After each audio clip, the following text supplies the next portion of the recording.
Télé 50. Aujourd'hui, ça n'arrive pas tous les jours qu'on reçoive un membre du gouvernement dans son magazine. Aujourd'hui, c'est chose faite. Bruno Kapandji Kalala, ministre du gouvernement central en charge des ressources hydrauliques et électricité, était avec nous sur ce plateau.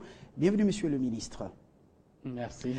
Avec vous, nous allons passer en revue les principaux axes de votre secteur, un secteur clé de la vie nationale, l'eau et l'électricité. Joseph Kabila veut relever différents, surtout les grands défis dans ce secteur à travers votre ministère. D'abord, 9% des populations congolaises desservies en électricité et puis 29% en eau potable sur l'ensemble du territoire national. Eh bien, c'est vraiment maigre et Joseph Kabila veut réellement, à travers son gouvernement, multiplier ou plutôt doubler à la fin de ce quinquennat. Mais d'abord, la situation générale avec vous dans votre secteur. Aujourd'hui, quelle lecture faites-vous de la situation générale dans le secteur de l'eau et de l'électricité? Oh, merci pour votre question. Je dois vous dire que la situation de desserte en eau et en électricité dans notre pays n'est pas brillante du tout. Je dirais même qu'elle est mauvaise. Vous avez donné les chiffres, 9% des taux d'accès en électricité. C'est le plus bas d'Afrique. La moyenne africaine est de 30%. En eau potable, c'est 29%. La moyenne africaine est à 60%. Vous voyez à quel niveau nous nous situons par rapport au potentiel que nous avons en eau potable et en potentiel électrique dans notre pays. Avec l'historique ou le grand, en fait, on ne peut pas parler du grand Inga, avec la centrale hydroélectrique d'Inga dont on parle à travers le monde. Oui, c'est ça le contraste. C'est un véritable contraste. Mais aussi, c'est l'héritage d'une politique coloniale que nous avons suivie jusque-là, malheureusement. Malgré ce potentiel, 100 000 mégawatts rien qu'en hydroélectricité et plus de 58% en eau potable que détient notre pays, nous avons ces taux-là qui sont parmi les plus faibles d'Afrique. Cela est le résultat de la politique coloniale et même post-coloniale, qui consistait à construire des infrastructures pour donner l'eau et l'électricité, essentiellement dans les villes et dans les zones minières. Les autres régions où il n'y a pas de mines, il n'y a pas de grandes villes, il n'y avait rien. C'est le cas de Kikwit, de Mbandaka, je dirais même Kisangani. Et cette politique a continué jusque dans l'histoire d'un pays, d'un peuple. Il y a toujours quelqu'un qui sort quelque part, qui change les choses. Et le président de la République a donné une vision, la révolution de la modernité. Ça veut tout simplement dire moderniser la vie et les activités des Congolais.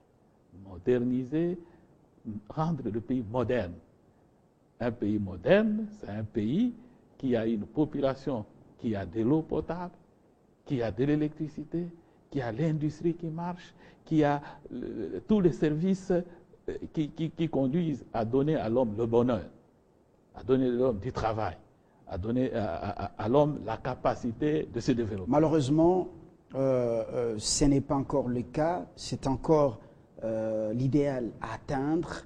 La situation, vous l'avez tracé, le tableau est sombre, assombri même par l'actuel étiage derrière lequel la SNEL est en train de se réfugier.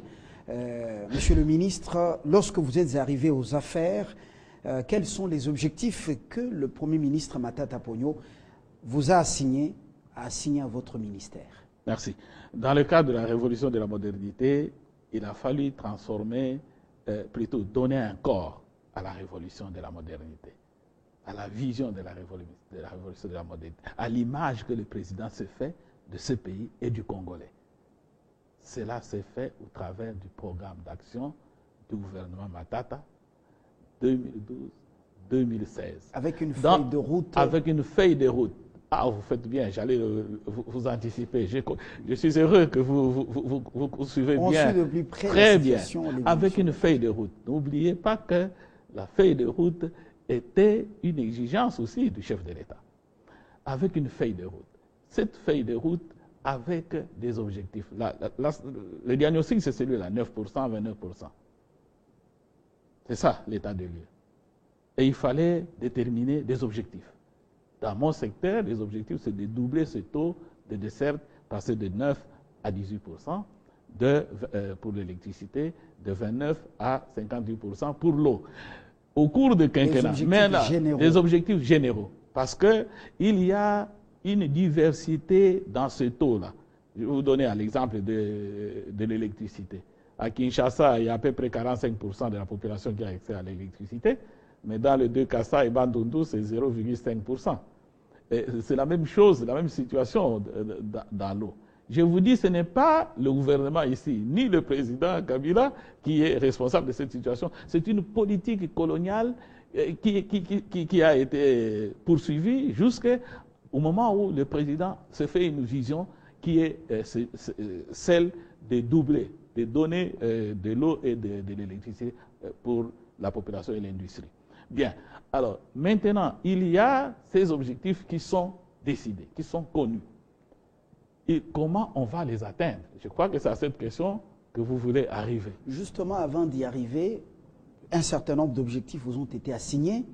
Et dans la cotation, le Premier ministre a semblé vous attribuer une cote un peu supérieure.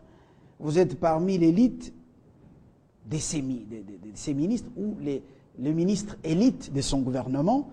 Alors, parmi ces objectifs, quels sont ceux-là que vous avez d'abord totalement atteints, ceux que vous avez partiellement atteints et ceux que vous n'avez pas encore, même à 10%, essayé d'atteindre? D'abord, il faut voir la situation de façon globale et puis de façon distincte, spécifique. Globalement, en ce qui concerne l'électricité, grâce à l'encadrement et au suivi et au contrôle des activités réalisées par SNEL, essentiellement, nous avons pu doubler le taux, plutôt doubler la quantité de l'énergie électrique produite. Je vous donne un exemple. Dans la zone ouest, c'est-à-dire Inga, Inga 2, Zongo, un peu Sanga aussi, quand nous sommes arrivés, la moyenne était de 450 mégawatts. Hein? Aujourd'hui, nous sommes à 950 mégawatts par les actions de réhabilitation qui ont eu lieu à Inga 1 et Inga 2, mais surtout par des actions améliorées et suivies d'entretien et de meilleure exploitation. C'est là parce que nous avons donné une méthodologie de travail que j'appelle le VIP. C'est-à-dire, tout travail doit avoir un objectif, une stratégie, un programme d'action coordonné et avoir un délai avec au finish un résultat contrôlable. Et c'est cette méthode que nous avons imprimée dans tous les services dans le cadre de renforcement des capacités. Elle n'est pas encore totalement atteinte partout, mais cette méthodologie est en train d'évoluer. C'est ça qui a donné ce résultat. Vous avez le même résultat dans le secteur de l'eau. Il y a des régions, même ici à Kinshasa, vous allez au Katanga, vous allez à Lissala, tout ça, Mbandaka, où les travaux avaient même commencé, mais qui allaient à un rythme un peu lent, un peu désordonné. Mais aujourd'hui, avec le contrôle que nous faisons, les échéances ont été fixées, le suivi se fait et on est en train d'assister à une accélération de tous ces travaux de réhabilitation, d'entretien, une meilleure exploitation. On n'a pas encore atteint vraiment le niveau, on ne l'a pas encore, mais il y a une amélioration. Cela a fait qu'il a été doublé dans certaines villes, le taux de desserte. Je vous donne l'exemple de Kisangani. Avec la réhabilitation de la centrale des Tchopo, justement, Oui. Dernièrement, Quelle est la puissance aujourd'hui maximale? Nous sommes à 19,5 MW à Kisangani. Le taux à Kisangani était d'à peu près 6%. Aujourd'hui, nous sommes à 12%. On n'a pas encore fini parce qu'on n'a pas encore terminé l'extension du réseau de distribution. Et à Kisangani, il n'y a pas de délestage à Kisangani à cause du réseau de distribution qui est un peu limité. Et la même chose pour l'eau. Et vous avez cela dans toutes les villes. Vous avez Lubumbashi, lorsqu'il y a du courant en permanence, Bandaka. même l'approvisionnement en eau potable ne pose pas assez de problèmes. C'est connu. Monsieur le Si, ministre, ça pose des problèmes. Je vous dis que la situation n'est pas bonne. Elle n'est pas bonne du tout, mais nous y travaillons. Mais elle est meilleure que lorsque nous sommes arrivés. Lorsque le président Kabila lance le programme basé sur la révolution de la modernité. Aujourd'hui, elle s'améliore, elle va continuer à s'améliorer, mais pas au rythme où nous voulons, parce qu'elle est trop basse, la desserte de l'eau et de l'électricité. Je vous ai donné des chiffres. C'est trop bas. Nous ne pouvons pas nous satisfaire de cela, impossible. province de l'Équateur, Mobaye Mbongo, quel est aujourd'hui l'état de cette centrale? Oui. Quelle est sa capacité? Qu'est-ce qui a été fait et qui a pu améliorer la desserte? Mobaye Mbongo, la situation est encore pas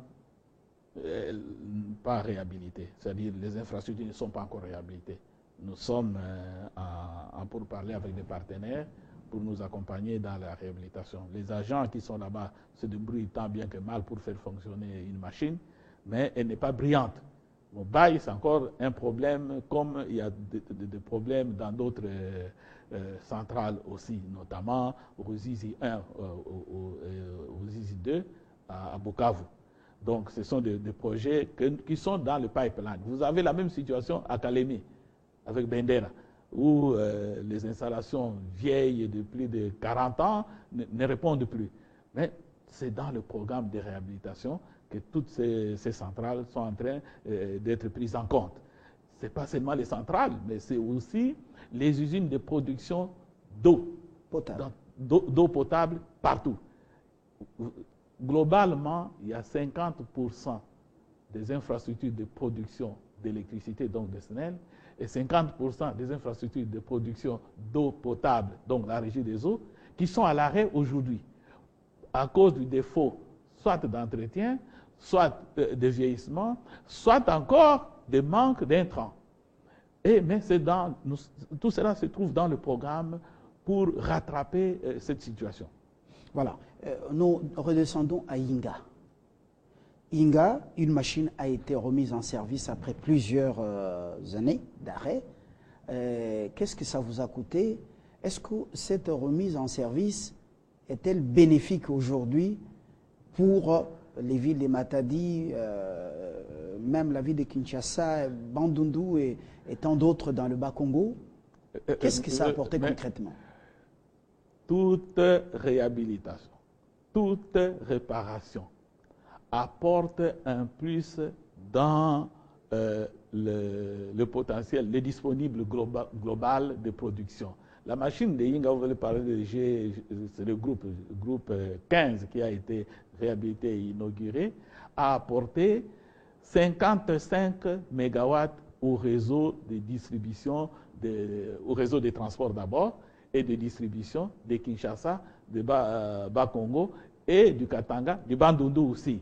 Cela, naturellement, s'est traduit par une amélioration d'abord de l'électricité fournie à la clientèle, et puis ça a permis de reprendre les abonnés qui avaient déjà l'électricité, qui ne l'avaient plus faute de quantité suffisante, à mener, à ajouter plus de 450 personnes qui le succès de notre gouvernement.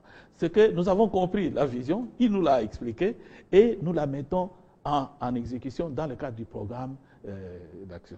Dit ce fait qu'on avait oublié que les autres pays ne nous attendent pas. C'est ainsi que, moi je viens compris que nous étions en retard. On attendait Inga qui ne venait pas, Inga 3, Inga 4, tout ça, grand Inga qui ne venait pas. Et les autres pays ont commencé à produire. Se débrouiller. Pas se débrouiller, non. Ils ont planifié leur développement industriel et leur développement du mieux-être de leur population. Ils ont construit des centrales. C'est ainsi que le Congo-Brazzaville a construit. La dépendance est coupée. Oui, la dépendance est coupée.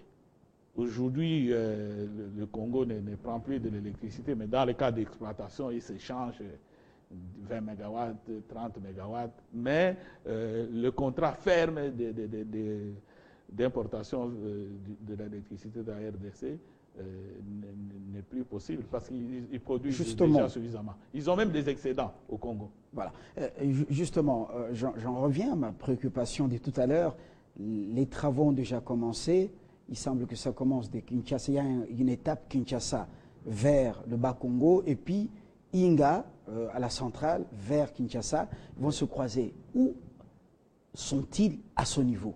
La presse a besoin des précisions. Bien. Si vous allez aujourd'hui à Mbanzangungu, n'est-ce pas? Mbanzangungu. Hein? Vous allez à Mbanzangungu, vous allez à Inki ici, oui. Vous allez voir les fondations des pylônes sont déjà arrivées à Mbanzangungu. Voilà. Ils sont en train d'avancer. Et la ligne est déjà tirée jusqu'au niveau de Kimpese. Donc, le projet avance. Ce projet-là, c'est vous dites bien, je ne communique pas assez, oui. Mais je fais souvent le week-end, je vais jusque-là pour voir. Très bien, on vous voit sur le terrain, c'est très bien. Katende, on vous a dit de ne pas appliquer la politique des bureaux, il faut être sur le terrain. La politique de proximité, vous le faites déjà bien. Comme élève... Alors, vous m'avez coupé. Voilà. Vous voulez que je parle de nouveaux projets qui sont en cours?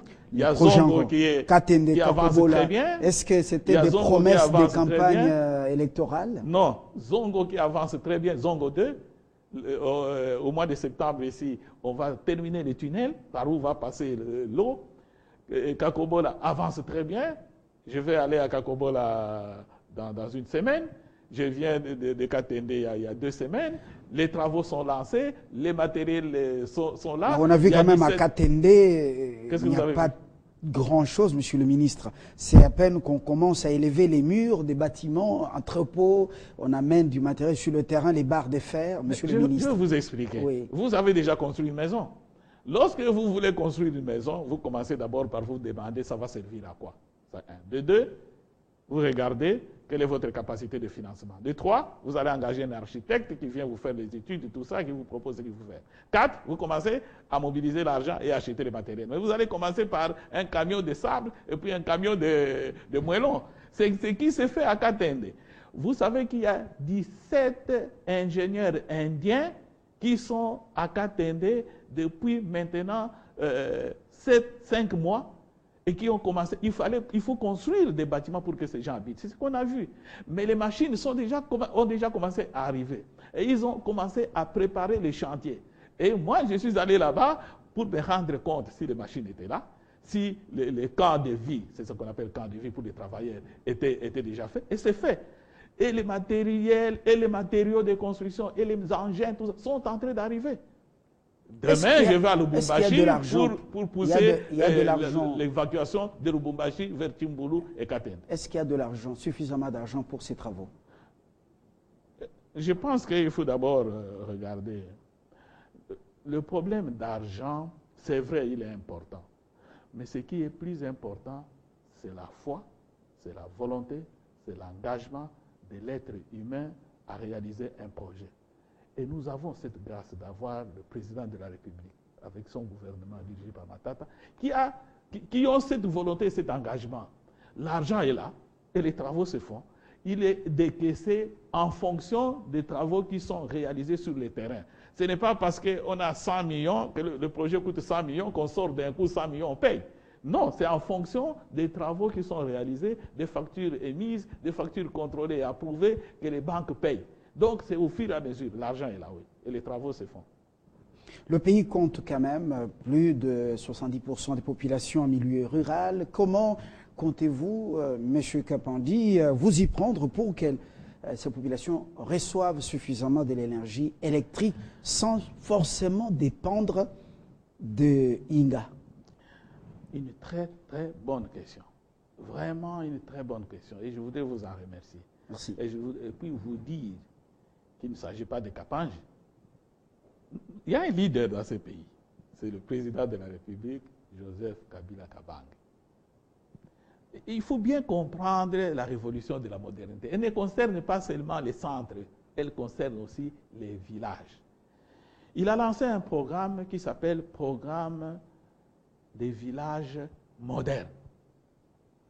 Ça consiste tout simplement à ceci, à amener la vie des villes dans les villages.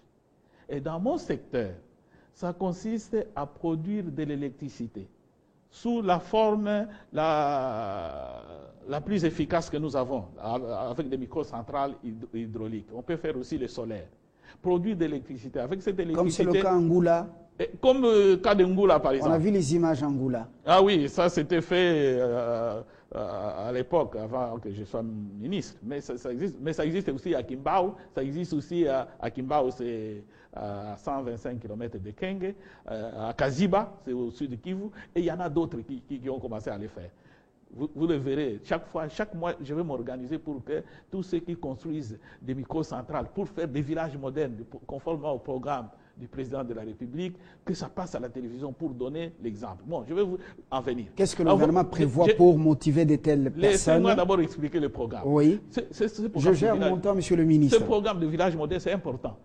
C'est produire de l'électricité et, avec cette électricité, mettre de l'eau potable avec des pompes hydrauliques, mais électrique, et donner de l'électricité dans des maisons, dans les écoles, dans les dispensaires, et donner l'opportunité aux populations de ces villages de créer des mini et petites entreprises, moulins, malaxeurs, ateliers de couture, mais électriques. Mais surtout, donner la vie moderne. Dans ces villages, à cause de l'électricité, les gens vont bénéficier des services que donne l'électricité. La télévision, votre télévision, on la voit en Angoula, comme vous citez Angoula. On suit Télé 50 Angoula. Si vous allez à Angoula, vous faites votre décoder là. On a déjà vu les images, voilà, justement. Voilà. Et ils auront la téléphonie rurale aussi. C'est vraiment la vie moderne. Ça va donner du travail. Ça va diminuer les maladies. Mais pour encourager de telles personnes qui entreprennent, qu'est-ce que le gouvernement a prévu, votre ministère? Le gouvernement a prévu de soutenir et d'accompagner les opérateurs privés. Parce que ça, ce n'est pas seulement l'État qui doit le faire. C'est ça, dans le cadre de la décentralisation, le chef de l'État a demandé à chaque gouverneur, rien que pour cette année, de faire 2 villages modernes. Mais le ministère a mis en place un canevas, des termes de référence pour faire une étude. Comment organiser la gestion de ces centrales. Et a mis en place aussi un petit fonds qui va accompagner les opérateurs, surtout privés. Parce que nous voulons que les Congolais se prennent en charge, que chaque cadre congolais construise une microcentrale chez lui, que chaque cadre congolais fasse un puits d'eau dans son village. Ce sont nos villages. Justement. Voilà. Alors, vous obligez les Chinois qui viennent au Congo pour exploiter du diamant dans le territoire des Miabi, à Chiboué, également dans un autre village, le nom est parti. Vous obligez ces partenaires à construire une centrale hydroélectrique sur la rivière Loubi, alors qu'ils viennent pour le diamant. Pour quelles raisons? D'abord, ils ont besoin de l'électricité pour exécuter leur projet, c'est-à-dire produire le diamant, le traiter, tout ça, ils ont besoin de l'électricité. Donc, ils ont besoin de construire une centrale. Mais nous en avons demandé 2, qu'ils en fassent 2, pour que les villages qui sont tout autour deviennent des villages modernes comme le veut le chef de l'État. C'est-à-dire que cette société, produisant son électricité pour son exploitation, il y aura un excédent. Que cet excédent serve aux villages qui sont tout autour et serve aussi, une partie sera donnée en Bujimaï, notamment la centrale de Toubidi-Bidi. Je vais aller là-bas dans 2 semaines pour m'assurer qu'ils ont commencé. On m'a dit qu'ils ont commencé, mais comme vous avez dit, moi, j'aime voir de visu pour les encourager aussi. Ils vont faire 2 centrales. Bon, la capacité totale est d'à peu près 24 mégawatts, mais ils auront besoin de plus ou moins 14 mégawatts. Seront en mesure d'alimenter Kabe Kamanga, Miabi, oui, partie de Mbujima. Vous savez, Kabe Kamanga, c'est combien? C'est peut-être moins d'un mégawatt. Donc, ils seront servis. Voilà. L'option a été levée pour que le Grand Yinga soit construit. Avez-vous imaginé les coûts financiers, les impacts d'endettement pour notre pays qu'il va engendrer, comme c'était le cas avec Yinga Shaba, du temps du maréchal, les impacts environnementaux et sociaux qui en découleront? Les avez-vous, Monsieur le ministre, étudiés? À qui profitera également ce grand projet? Parce qu'il y a des gens qui disent que ce sera l'Afrique du Sud et d'autres pays africains, non les Congolais. Il nous faut toute une émission pour parler du projet Grand Yinga. À tout seigneur, tout honneur. Je vous ai dit que construire le Grand Yinga, c'est une question de foi, de volonté, d'engagement. C'est le président de la République, Joseph Kabila, qui a décidé de construire Grand Yinga. Parce que notre pays, déjà aujourd'hui, est en déficit. Au Katanga, il y a un déficit de plus de 1000 mégawatts. On n'en a pas. Il faut importer. Et même les pays où on doit importer, ils n'en ont pas. Donc, il faut construire Yinga. Ça va d'abord profiter à notre économie, à la population congolaise. Ce n'est pas aux Sud-Africains. Non. J'ai suivi un reportage sur oui, une chaîne de télévision périphérique qui dit que c'est vraiment de l'énergie qui va profiter aux autres Africains, surtout l'Afrique du Sud, et non le Congo. Laissez-moi vous dire. Grand Yinga va se construire en 6 phases. Yinga 3, Yinga 4, Yinga 5, Yinga 6, Yinga 7, jusqu'à Yinga 8, pour produire 39 mégawatts, 1000 mégawatts. Et la première phase, c'est Yinga 3, qui va produire 4800 mégawatts. Sur les 4800 mégawatts, 2500 seront achetés par l'Afrique du Sud. Et 2300 seront réservés au marché aux besoins nationaux, aux besoins congolais, pour les industries et pour la population. Mais vous savez que Yinga ne vaut pas grand-chose ici, ça ne rapporte pas l'argent. Nous avons besoin d'argent pour financer le développement du secteur. Et nous avons besoin d'argent pour rembourser les crédits qui seront contactés. C'est de l'argent qu'on va emprunter. Il faudra le rembourser, il faut quelqu'un de solvable, de crédible qui paye. Et c'est l'Afrique du Sud que nous avons trouvé. On a signé, convenu dans un cadre d'un traité, un accord, ils vont acheter 2500. Ils achèteront aussi pour la suite. Mais aussi, ça sera pour d'autres pays africains et pour notre pays. Ce n'est pas seulement pour l'Afrique du Sud. L'Afrique du Sud n'est qu'un client comme d'autres qui vont venir. Ça, c'est un. Deux. Les coûts financiers. Le coût financier. Yinga 3, en interne, c'est-à-dire le barrage, le canal, les centrales, ça va coûter à peu près 12 milliards de dollars. Et la partie de la ligne de la RDC jusqu'en Afrique du Sud, les Sud-Africains ont préféré qu'eux-mêmes s'occupent de ça, ça sera 2 milliards de dollars. Donc globalement, pour ce projet-là, c'est 14 milliards. Mais au jour d'aujourd'hui, vous dites, est-ce que nous avons étudié? Nous avons engagé les meilleurs bureaux d'études du monde qui existent dans ce secteur. Au plan juridique, au plan technique, au plan financier, et au plan social, et au plan environnemental, qui nous assistent. Et c'est la Banque africaine de développement qui finance cette étude avec un don de 15 millions. Mais comme les études doivent se poursuivre, nous avons déjà obtenu des engagements de la Banque mondiale pour 50 millions de dollars, de la BAD pour 70 millions de dollars. Nous en avons encore un peu besoin d'à peu près 20 à 30 millions. Nous cherchons, mais ça viendra. Mais nous sommes en train de travailler de façon méthodique, scientifiquement éprouvée, de sorte que lorsque nous allons présenter aux partenaires qui vont nous accompagner pour développer le site d'Yinga, qu'ils aient des dossiers techniques, environnementaux et économiques, financiers valables. C'est pour ça que nous avons engagé tous ces cabinets. Vous êtes allé à Paris pour la dernière rencontre? Voilà. Nous sommes allés à Paris. Au lieu d'appeler les partenaires. Très bien. Nous sommes allés à Paris après Washington. On n'a pas beaucoup parlé de Washington. Avant la réunion de Paris, j'avais organisé plusieurs. J'étais d'abord invité par le caucus des banques africaines, des banques nationales africaines, et j'en ai